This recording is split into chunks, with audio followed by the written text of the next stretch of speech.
Vamos falar aqui na palestra de hoje como vencer as pressões do dia a dia. Como vencê-las? Muito bem, primeiro passo para vencer elas. Eu não estou só.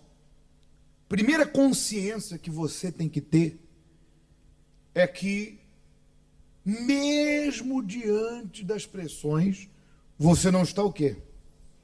E diz o texto sagrado: ainda que eu ande pelo vale da sombra da morte, disse Davi, não temerei mal nenhum, porque tu estás comigo.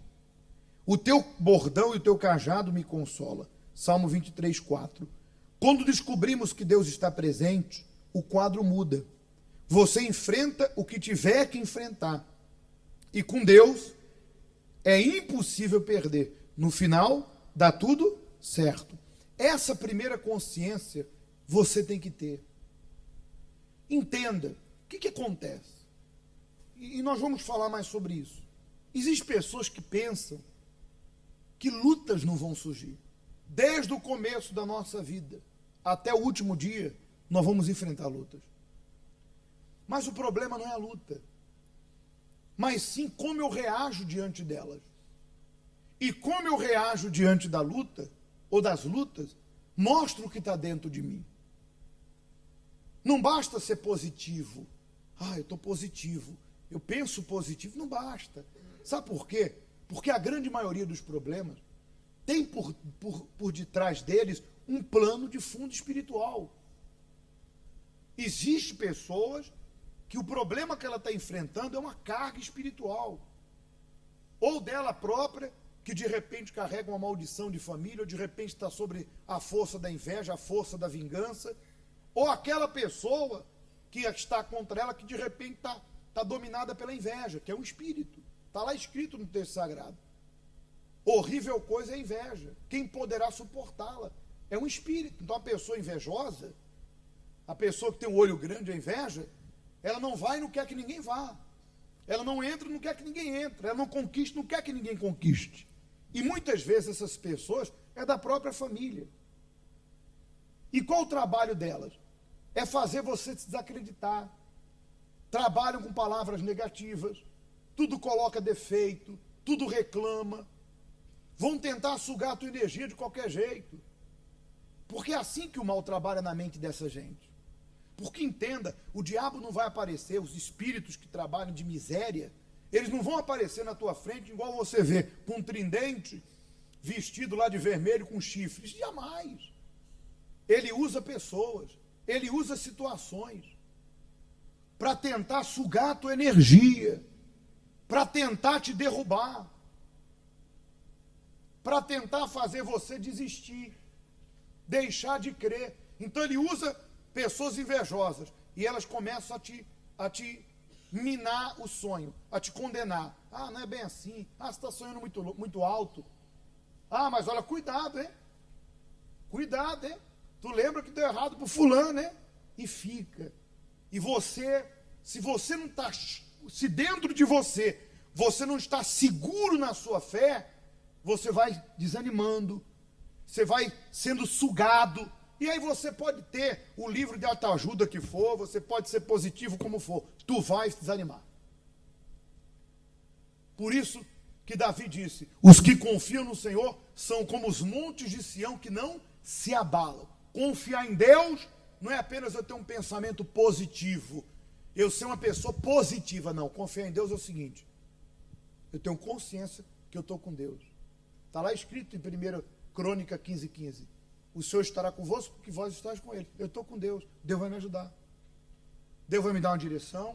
Se tem conspiração, Deus vai derrubar a conspiração. Se tem armadilha, Deus vai derrubar a armadilha. Deus vai me dar sabedoria para eu agir da maneira certa. O que é para dar certo com a mão de Deus, o que é para dar errado com a mão de Deus vai dar certo. Porque Deus é o Deus dos impossíveis. Então você tem que ter essa consciência. Qual é o primeiro ponto? Eu não estou o quê? Só. Por isso que você tem que trabalhar com a justiça. Você tem que ser uma pessoa correta diante de Deus. Porque imagine você. A Bíblia diz que o profeta Jonas desobedeceu a Deus. foi para um outro lugar que Deus não tinha mandado. Deus mandou ele para cá, ele foi para lá, entrou no navio, pegou o navio e veio uma grande tempestade. Mas aquela tempestade, aquele problema, foi ele mesmo que levantou. Porque, entenda, existe o problema que vem para tentar me derrubar, pessoas más, invejosas, e existe o problema que eu crio. Por exemplo, existem pessoas que hoje ela está a sofrer porque ela fala demais. Então ela quer se exibir, e conta a vida dela para esse, conta para esse. Lembra, está lá na Bíblia, que um rei queria se exibir, os inimigos vieram visitá-lo da Babilônia, só que vieram, entre aspas, em paz. E ele pegou os inimigos e entrou dentro do castelo e começou a mostrar. Mostrou tudo, todo o ouro que tinha. Olha, eu tenho isso aqui, querendo se exibir, querendo mostrar que ele era o tal. E o que ele não sabia é que aqueles dois homens que foram visitar o castelo eram os espias para depois trazer o exército para saquear. Quando eles viram a quantidade de ouro, a quantidade de objetos preciosos que havia no castelo, no templo, voltaram com o exército e saquearam Jerusalém. Porque o rei não foi sábio. Então tem pessoas que não é sábia, fala demais. Tem gente que fala demais.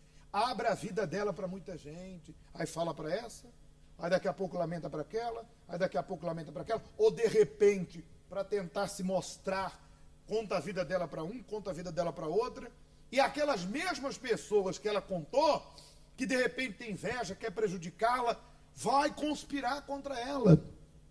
Não foi o que aconteceu com José? Deus deu o sonho para José, em vez de ele ficar quietinho, foi lá e falou para os irmãos, que os irmãos seriam empregados deles. E os irmãos ficaram com raiva dele. Tem coisa que não se fala, gente. Tem coisa que é entre você e quem? Me desculpe dizer, há pessoas que é como diz a Bíblia, a língua dela incendeia uma floresta. Ela fala demais. Tem gente que o problema dela não é o mal que levantou, é ela mesma que criou. A Bíblia diz, não se torne fiador do teu próximo. De repente você emprestou o nome para quem não deveria emprestar, e você sabia disso. Está lá na Bíblia. E aí você naquela, não, meu amigo, tal. A Bíblia diz, não coma pão todo dia na casa do teu amigo, senão vai chegar uma hora que ele vai ficar, não vai ficar zangado. Tudo tem um limite. Então existem pessoas que falam demais, abre a vida para quem não, confia em quem não deveria confiar, entrega a vida dela, que é o nome dela, para quem não deveria, e aí por diante. Sem falar daquelas que agem desonestamente. São tratantes, deve, não paga, mente. E aí, é claro, se você trabalha com a mentira, você quer a verdade? Você trabalha com a desonestidade, você quer que Deus seja honesto com você? Em cumprir a promessa dele? Quem planta o que é ruim, colhe o que é ruim. Quantas pessoas que fazem negócios errados só por causa do dinheiro, mente, não, isso aqui é bom, mas é mentira. Não, te entrego na data tal. Pode ficar tranquilo, só para conseguir ganhar o cliente, não entrega coisa nenhuma. Então tem gente que é assim, ela é a própria criadora do problema. Tem um péssimo serviço. Tem gente que é um péssimo funcionário, preguiçoso, chega atrasado, fofoqueiro, criador de problema. Aí manda pro olho da rua e fala assim, fui injustiçado. Não, você recebeu o que merecia. Porque eu pergunto para você, você tem uma empresa, você quer que a coisa ande, tem uma pessoa que está jogando contra. O que Jesus falou? Quem não ajunta, espalha. Uma casa dividida não fica de pé. Tu chega atrasada, vive mentindo, criando problema, colocando pessoas contra a outra. E de repente você diz que é de Deus. Pior ainda, para a tua vergonha. Quando você deveria ser um exemplo. Aí perdeu o emprego. Vai culpar quem? Aí culpa o diabo. O diabo fala, eu não tenho nada a ver com isso. Você tem que ser bom no que faz. A Bíblia diz que tudo que vier à nossa mão, faça com todas as suas forças. Se você acredita que não está sendo remunerado como deveria, perde as tuas contas e parte para outra. Mas não é justo você ficar fazendo cera ou trabalhando de qualquer jeito, porque você diz, mas também não me pagam o que deveria. Mas você aceitou ganhar o que tem que ganhar. Então, se está ali, tem que trabalhar, poxa. Mas não. Então, se a gente for nomear problema que a pessoa cria, tem um monte. Então, deve não paga, promete não cumpre, fala demais, empresta o nome a quem não deve, produto ruim, fala que é bom. Aí vem o problema. Como é que Deus vai te ajudar? Deus diz, filho meu, ouve os meus mandamentos e não rejeite minha disciplina, para que eu tenha como te defender diante do teu inimigo. Você faz a coisa errada e quer que Deus te defenda? Ah, pelo amor de Deus. Você anda nas trevas e quer luz? Quem entendeu? Segundo ponto. Vamos que já está tarde. Conte com o livramento de Deus. Para vencer a pressão, conte com o livramento de Deus. Se não fosse o Senhor, diz o texto sagrado, que esteve ao nosso lado quando os homens se levantaram contra nós e nos teriam engolidos vivos, quando a sua ira se acendeu contra nós. Salmo 124, 2 e 3. Deus está atento, não cochila, não dorme. Ele não muda. Ele trabalha pelos seus filhos. Ele é fiel. Mas o mal quer que você pense que Deus não vai lhe honrar. Tem muita gente frustrada porque ela vive contando com os homens e não com quem? Com o altar que é Deus. Aí tem aqui. Antes a pessoa ia para o altar, fazia uma prova com Deus.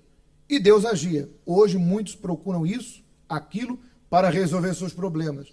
E nada de solução. Ou seja, existem pessoas que elas já tiveram experiências magníficas com Deus. Quando elas contavam com Deus. Eram pessoas de jejum, de oração, de corrente, de propósito.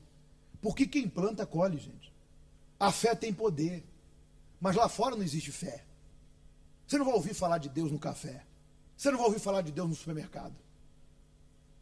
Você ouve falar de Deus na casa dele. Então não economiza a tua comunhão. Não economiza a sua fé. Usa. Porque quanto mais você usar, mais você vai ver resultados. Agora, conte com o livramento de Deus. Nesse versículo diz que o inimigo veio derrubar e Deus protegeu, Deus guardou. Veja se você entende. Se você está andando direitinho com Deus, olha o caso de Daniel. Daniel era um presidente na Babilônia. E Daniel era um homem que andava direitinho. E por ele ter crescido, ele começou como vereador, se tornou governador, presidente, subiu de cargo. Os conspiradores invejosos procuraram alguma coisa para tentar derrubar ele, mas não encontravam, porque ele fazia a coisa certa. Só que eles percebiam que Daniel todo dia orava 3 vezes por dia, estendendo a mão para Jerusalém, que era a sua cidade natal. Ele estava na Babilônia, ele tinha sido levado cativo. E o que eles fizeram? Foram até o rei e conspiraram. Falaram, rei, tudo bem, rei? Olha, a gente está querendo criar um decreto que ninguém pode orar a nenhum outro Deus, a não ser o rei, durante um período de tantos dias. O rei, muito vaidoso, que já havia criado até uma imagem dele, falou, sancionou o decreto. Ninguém pode pedir nada, ninguém pode se dirigir a nenhum outro Deus, senão a mim.